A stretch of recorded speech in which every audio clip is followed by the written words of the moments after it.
Welcome back to another edition of the Fifth Quarter Show. I'm Lee Jaynes, joined always by my co-host, Padgett here.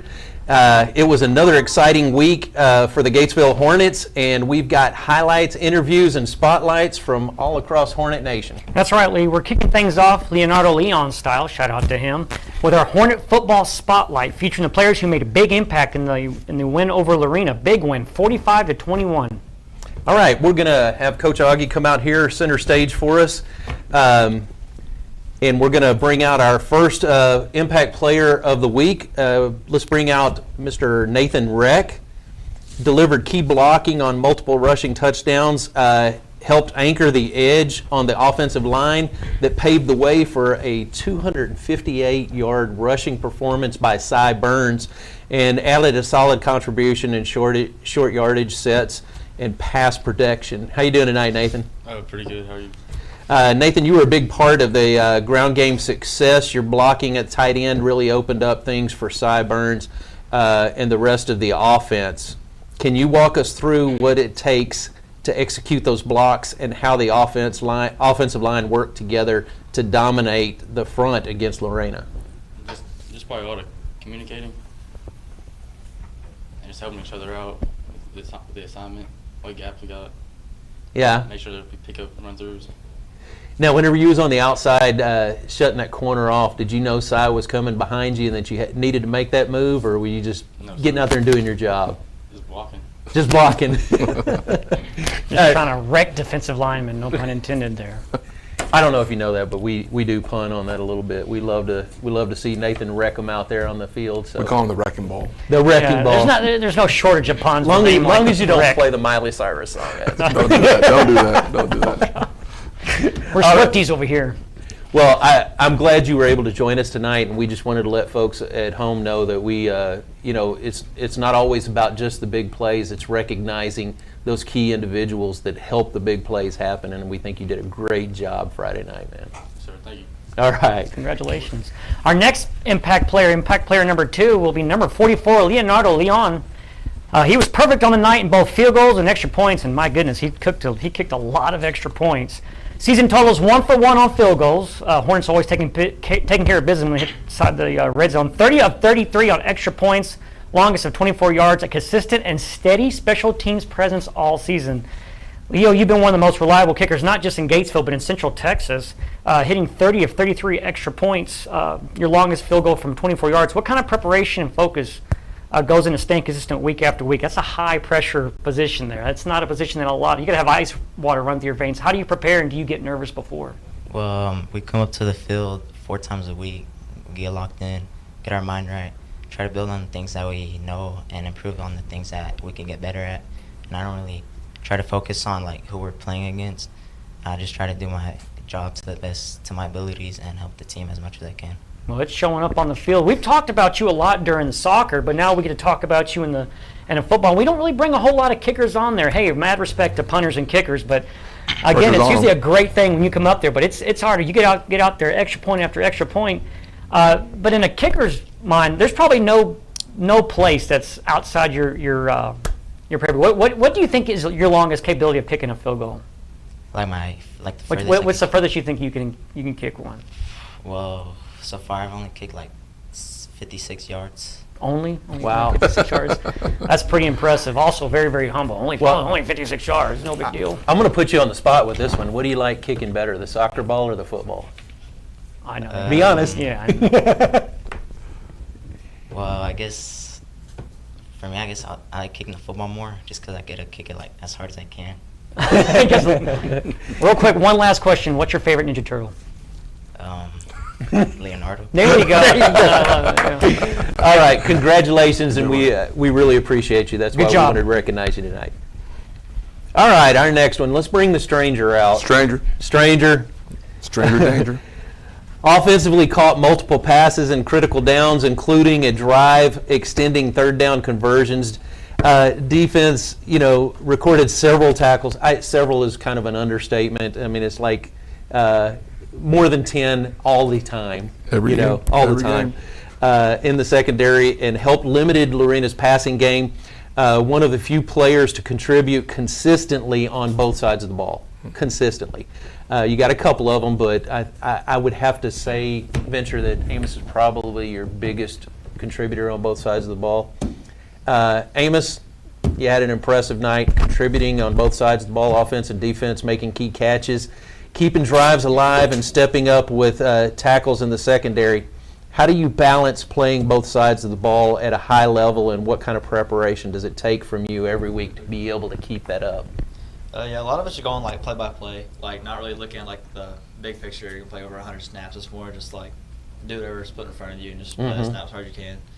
And throughout the week, I try to take as many like practice snaps as I can and play each one to like as hard as I can. Just get conditioning. It's a lot of conditioning. I believe it. It's a lot. So. Well, I really do not believe you have anything less than full throttle. I don't think I've ever seen you go less than full throttle. And I think you get energized. I think you get energized a little bit out there sometimes whenever a defensive player thinks they're doing, or an offensive player. Either one, if they're on the opposite side from you, I think you feed off of their negative energy, don't you? He gets angry sometimes. Yeah. Come on, you don't get angry, do you? I mean, I just use it. You use it. Yes. Do you smile at them a lot? So Yeah, so I guess you could say that. that's what I would think. I would think the smiling would tick them off more. You're over here just running us over, and you're smiling.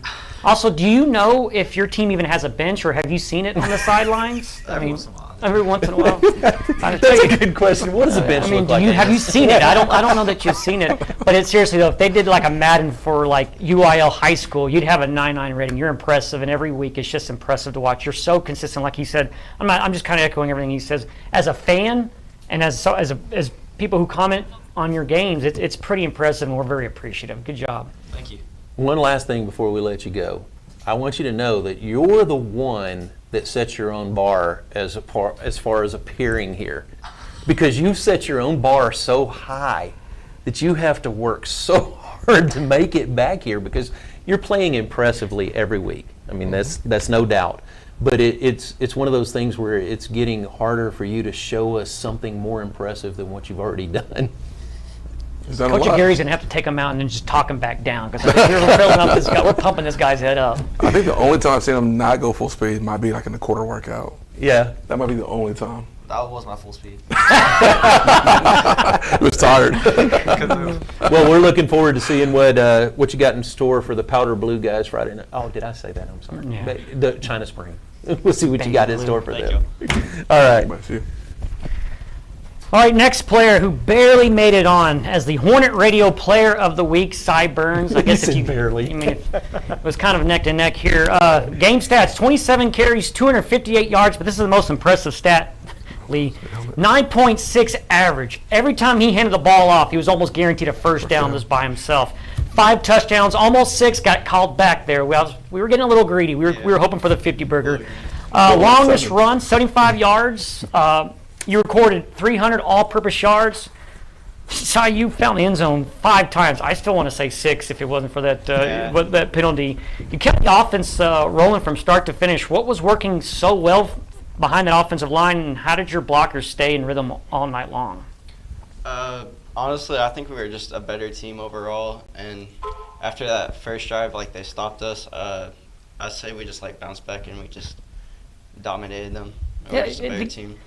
Not trying to disrespect Lorena, because they are a formidable foe, but it almost felt like the game was starting to get out of hand in the first quarter. Like it felt like y'all were busting it open. Yes, sir. And it seemed like once you got past the interior defensive line, or just on the other side of the hash marks, nobody was catching you. Like you would tuck your head in. I mean, you were gone. And it was just almost automatic. We're saying the word touchdown when you still have 40 yards left to run, but there's just nobody in front of you. My second question is, have you always been greedy, or is that just something that's developed this week? No, I don't know. I don't know. I just felt extra like energized for last week's game. I don't know what. Well, it was there showed. to me. But I I think we all can agree. It all started, and again, I'm gonna keep bringing this up. It all started when you played 4th grade football. I don't know who's coaching you, but I think that's where your foundation started, and you've only taken off since that. But it all started at that point. Is that true? So we're starting. So if you do a Netflix documentary, please don't forget that. Congratulations, Cy. I'm kidding. And I'm going to tell you, we have developed such a pattern in watching you play and watching him run. Jacob can attest to this. Whenever the ball gets handed off, and we had a play in the Lorena game, I was like, "Don't let him seal the outside." Oh, there he goes. You know, we got the feeling for him, and I think he's got a feeling for the offensive line that y'all put together for him because he's just playing so well off of it. Congratulations on a great game, and congratulations on being Hornet Radio Player of the Week. Barely. Barely. Just barely. All right, we're going to take a quick commercial break here from our sponsor, Velvet Signature, the official fan merch and custom-made merchandise of Hornet Broadcasting. And there's no order that is complete without the signature, the Velvet Signature. And be sure and follow us on social media for all of those custom-made merch and so forth. All right, it is time for a little bit of sports news here.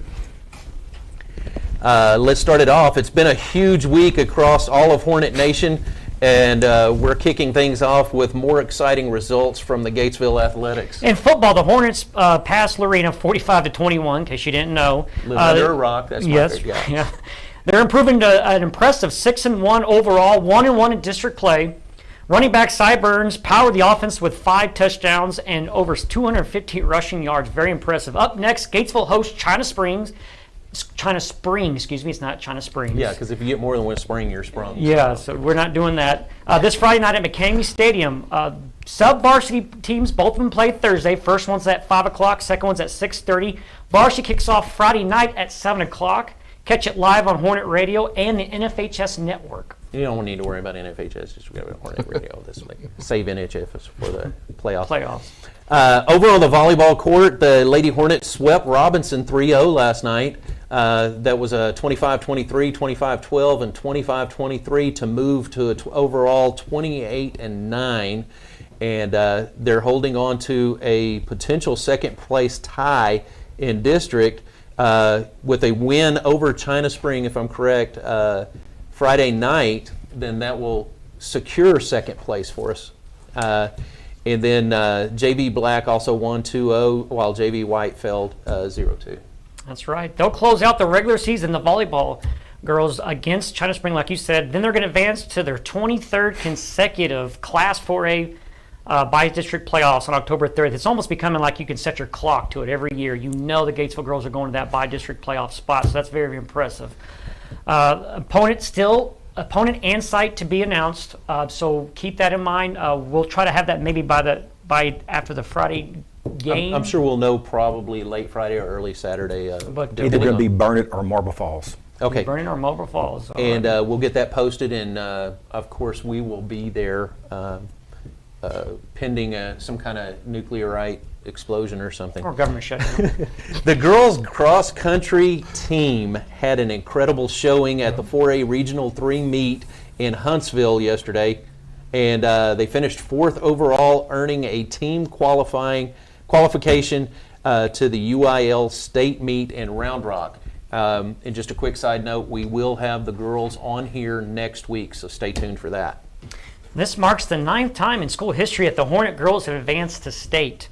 Their first trip since 2019. They'll compete at the UIL State Meet on Saturday, November 1st at 8:15 at the Old Settlers Park in Round Rock. A very impressive crop of new girls that have come through, and then of course being led by impressive runner junior Riley Higginbotham. And followed up with Jade Moogie and Mia Eufratio. Is that how you say her name? Eufratio. The boys cross country team also represented well, finishing 14th out of 21 teams, led by Colin Rayner and Roman Wallace. Over on the hardwood, the girls basketball officially kicked off their preseason workouts this week. We're already in basketball. This school year is flying by. The Hornet Cagers open up the 2025-2026 season November 14th versus Franklin. We'll also tip our caps to the classroom. Gatesville Athletics continues to excel academically with a 98.5% student athlete passing rate, 93 all honor roll students, and 144 AB honor roll students, and that's how you do it. Classroom first. Agree. And remember, UIL Snapshot Day is coming up October 31st, setting the numbers for the next 2-year re-enlightenment cycle. All right, we're going to take another quick commercial break, and we'll be back with our athletic director, Ricky Phillips, and Coach Augie. Here at B&K Air Conditioning and Heating, we service all brands of AC and heating systems. We are a Goodman and a Manna A+ dealer. We also install and service mini-split systems. We always do our best to offer same-day service even on the weekends. We service Gatesville and all surrounding communities.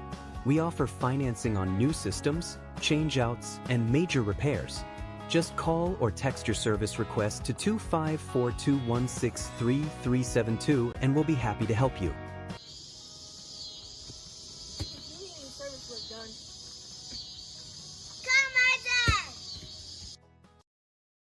All right, we're back, and we're joined by Gatesville ISD Athletic Director, Coach Ricky Phillips, who oversees the entire Hornet athletic program from academics to district alignment. Coach, welcome. And Thank you. Gatesville student athletes have maintained an impressive 98.5% passing rate with over 230 total honor roll students.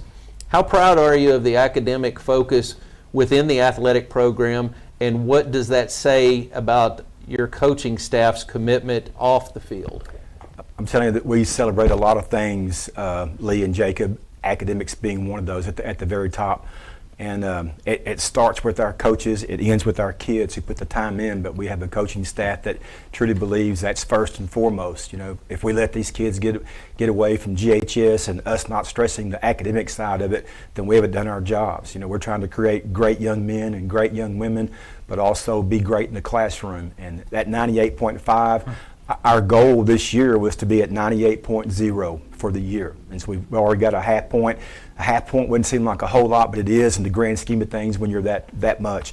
Then having that many kids on the all A and B honor roll just says a lot about our kids, our coaches, and I'm talking across the board. There's not a coach on our staff that doesn't buy into that too. So they're leading by example. They're leading in the classroom. They're being great teachers, but they're also letting our kids know how important it is to get a great education. So I'm telling you, that's one of the things that we're gonna celebrate that W all the time and brag big about that too. Well, medically speaking, 98.5 is almost perfect. Also, you know, that's a good temperature to be at right there. There's nothing wrong. Not at all. Not at all. We've seen great results across the board, particularly in sports. Like we talked about the success in football, but we've got a lot of success in the non-football sports. Volleyball, cross country, tennis, and more. Can you talk a little bit more about how the balance of success in non-football impacts the overall culture of Gatesville athletics? Well, I think everything breeds success. I think success in one sport, one season, fall, winter, spring, kind of rolls into the next one. And I think when you're in a program where you have teams that are being successful, you want to be successful too. I mean, you want to be that program. And our deal is with Coach Aguirre, our administrators, you know, if we're going to offer a sport, we want to be good at it. We want to make sure we're giving all the resources for the coaches and kids to be successful. But to me, it's a little competition. You know, everybody likes to be successful up there, but I think the winning kind of breeds winning right behind it, because you get a lot of our kids, boys and girls, number one, that are multi-sport, and they're taking that mentality to the next sport with them. So that creates even more of a ball rolling downhill effect for us. But it's, to me, and I've always thought that even as a head coach years ago, success breeds success throughout your entire program. And it's, you know, we've had a great start to the fall, and I hope we finish strong in the fall here with, you know, cross country going to state, volleyball going to the playoffs. These guys are right behind them here, and you hope that carries into the winter sports and also the spring sports as well. I've noticed, before I get to the next question, I've noticed that from the various sports that we've been to, it seems like there is a lot of mutual athletic sports for one group to support the other group, and seeing them turn out more and more than what I've seen a lot in the past. You know, it is, and that's one of the things. Again, we talk about it and with our coaches. You know, being there and being supportive, being seen. And then also, when a coach is going to do that, those kids are going to follow too. We have great student sections that show up at all of our activities. You know, we do a little coercion sometimes, but pizza never hurts. Yeah, little pizzas, some tacos, whatever it might be. But we have great student sections. We have a great following here. Our fans are great. You know, we pride ourselves on saying that we hardly ever play on the road because we have such following in all of our sports that travel. but our student sections make a big impact. And I think our coaches do a great job of making sure that the kids understand how big a deal it is. And I can tell you firsthand, when kids see somebody there that they're not accustomed to seeing there up in the bleachers or on the court or the field, it's a big deal to them. They like it when somebody's watching. So it is one of the things in our program that we try to stress with our coaches and our kids. Well, next week is our UIL Snapshot Day, which will determine the reclassification realignment for the next 2 years. How is Gatesville preparing for that process, and what are some of the key things you're watching for as the district lines get redrawn? Our process is kind of even keel. We know where we're going to be. We're at 736, 737, which is, where we were a couple of years ago. So we're going to stay right in the middle of Class 4A Division II, as far as football playoff purposes. The things that might affect Gatesville, and Coach can chime in here too, but that there's, of course, you hear rumors. There are a lot of rumors going around the state, especially this time of year as the snapshot gets closer. That's just going to snowball once those numbers are turned in leading into December. But the possibility of a Lorena maybe dropping down in classification, Academy moving up, Brownwood possibly dropping down in the football classification from D1 to T2.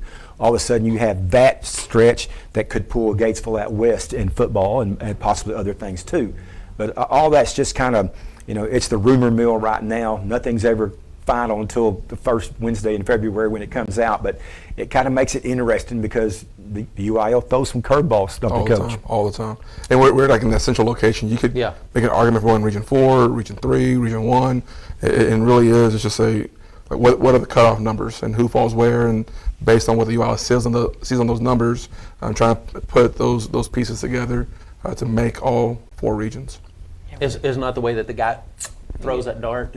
I mean, we've had regional, I know you know this, Coach, we've had regional meets anywhere from Huntsville to Lubbock, and love our kids a lot, but Lubbock seems a bit far for one cross-country race. Well, it is, and I'll tell you this, in the past 20 years, we've been in three different districts. We've been in 4 different regions in different sports. So there's always that possibility, as Coach mentioned, we're the outlier there, right at the kind of the crossroads of being 3 different regions.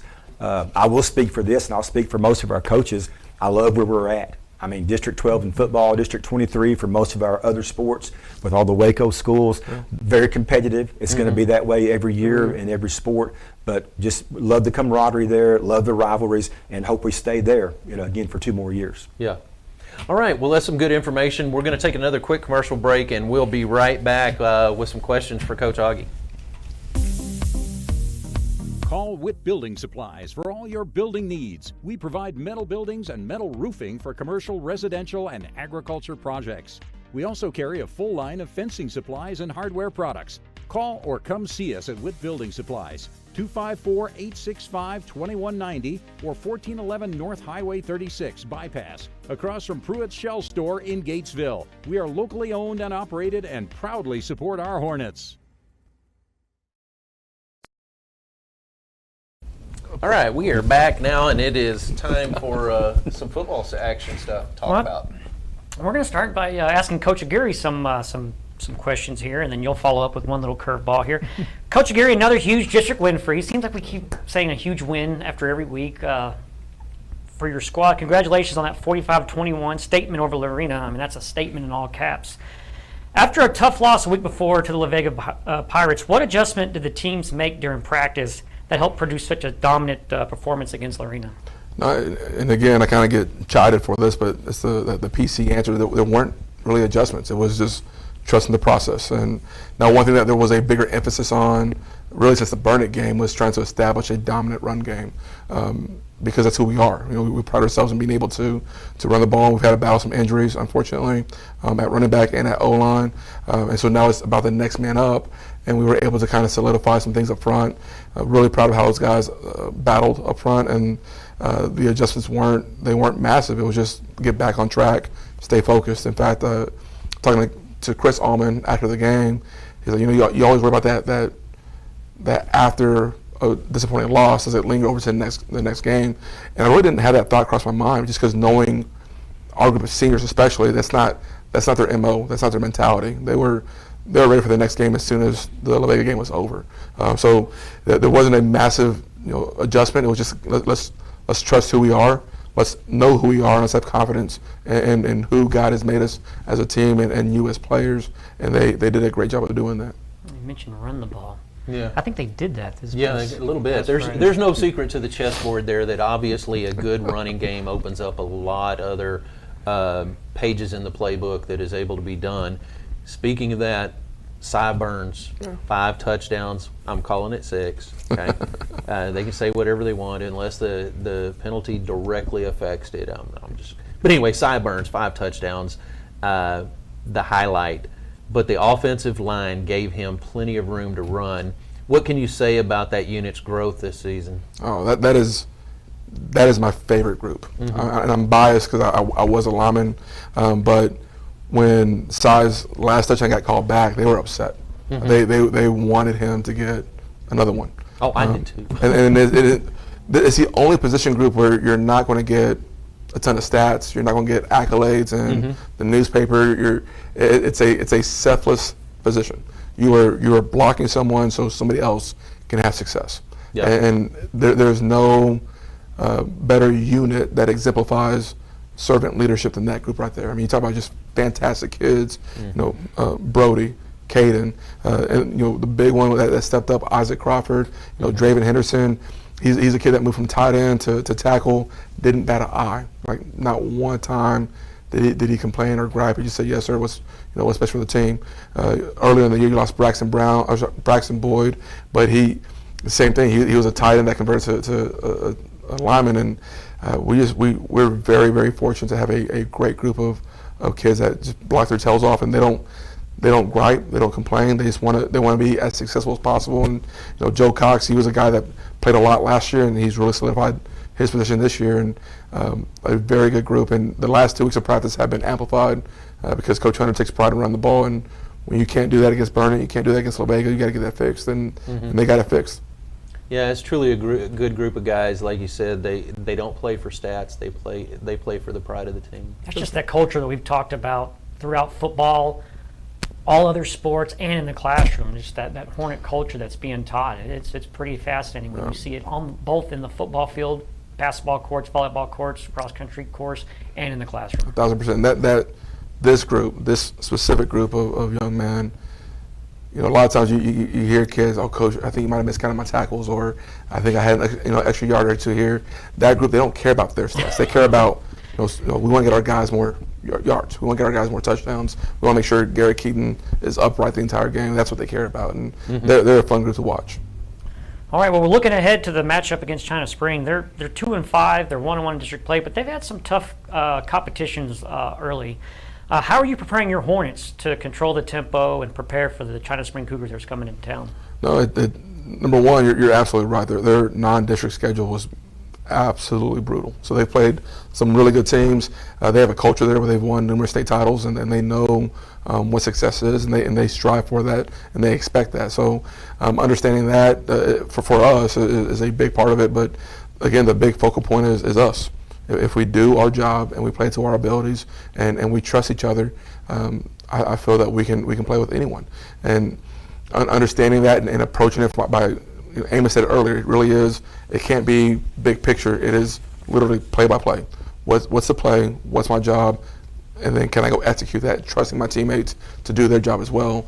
And if we do all those components, I feel that we can be just fine. Well, you're not going to get a player to buy in if they don't believe in your leadership. So you're doing a good job, Coach. I know you don't need me to say it or really to say it, but the program you got going on over there it's really done a great job. It's we've had luxury of having back-to-back good coach. Coach Hunter, phenomenal, and then you bring in your style of leadership out there too. So congratulations on that win. Lee's got another question. Coach, Gatesville and China Spring have had some classic matchups over the years. How does the history between these two teams and these two programs add to the energy and the motivation of what's going to happen Friday night? Well, I think with this group, there's no motivation that's needed. They know the goal is a goal. They go out there and try to be a top 10 team in the state, and that's the motivation. So it's intrinsic, and again, it's focal. The focal point is us. Like, what can we do to strive to be the best team possible?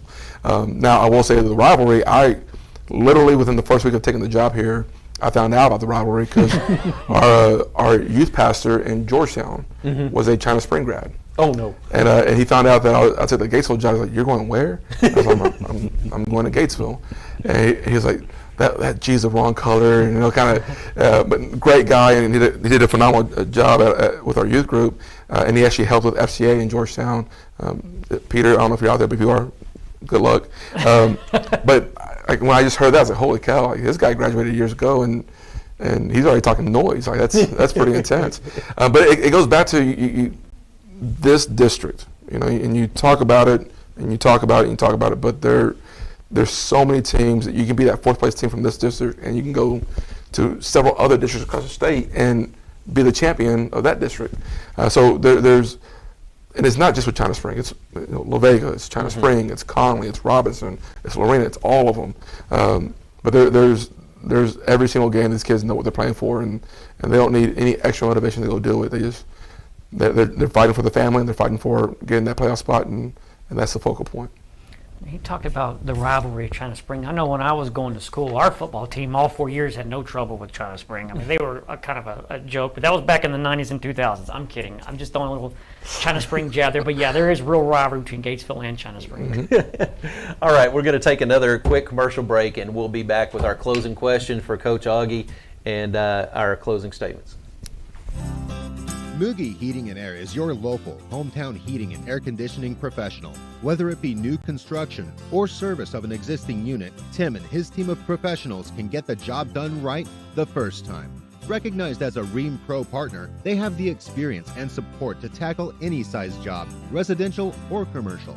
Give them a call at 254-223-0604, member of the Better Business Bureau.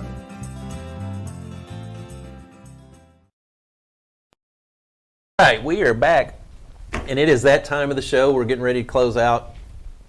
Coach, before we let you go, it's that time for the zany question of the week. Let's do it. It's got that look. What do you got for me today? If you could be any superhero for one game and bring that superpower onto the field to help the Hornets win, which superhero would you be? And how would you use that power on game day? This is going to be controversial because Probably why they ask. uneducated swine would not consider Batman a superhero, but he defeated Superman. Yes. So I would choose Batman because his intellect, all the gadget he has, or all the gadgets he has, and he's beaten everyone. Like there's not a superhero in the DC comic world that he hasn't bested. So I would go with him. Man, that is so profound, and I'm going to tell you, you just blew my mind with that answer because I was just talking to somebody earlier today, and I told them that, in my opinion, the best superhero is the one that has no powers other than his intellect, which is Batman, because, just like you said, he is the only one that has bested every hero and villain. And in his world, what most people would consider a defeat was his path to his next victory. So, great answer, man. The only thing I don't like is you're not fooling anybody by changing your voice. Come on, we all know you're Bruce Wayne. Listen, okay, Bane broke his back and he rose from the ashes and defeated Bane. I don't want to hear it from you, okay? Yeah. You're the one. You're the one. It is funny that you say, real quick, I know we're pressed on time here, but Amos Phillips, because I know he works at Starbucks, I didn't realize that he was going to be the one working there, but when I went through there, asked for a name for order, it's always Bruce for me, because you're Bruce Wayne. It was a little awkward when he was like, here you go, and kind of was like, Bruce? So I do like Batman, but I was hoping you'd go with like Rainbow Bright or somebody from the 80s. No. You know, and I know a lot of people out there watching was expecting the typical Superman, Thanos. of course, you know, but you know, what are you going to do if the defense brings kryptonite? You're in trouble. So there you go, you're in trouble. That's true, yeah. Well, that's going to wrap up another week of the fifth quarter show, and until next time, remember, Hornet fight never dies. Good night.